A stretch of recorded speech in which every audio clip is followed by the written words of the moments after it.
Hello, and welcome to the Error Slayer YouTube channel. Today I will teach you how to delete a CapCut account. If you're ready, the first thing you need to do is visit the official CapCut.com website and log in with the information for the account you wish to delete. After logging in, click on your profile picture in the upper right corner. Then click on Settings. You can start the account deletion process by clicking the Delete button.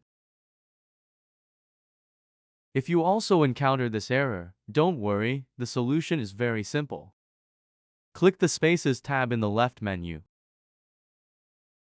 You need to leave another member space. To do this, click the three dots on the right and select Leave Space. Click the Leave button. When you go back to the Account Information tab and try to delete your account, you will see that it can now be deleted. Click the Delete button. Enter your password and click the Delete button again. It says you can reverse the account deletion process within 30 days. Click Delete. I hope this tutorial video on how to delete a CapCut account was helpful. Don't forget to like the video and subscribe to my YouTube channel. Have a good day.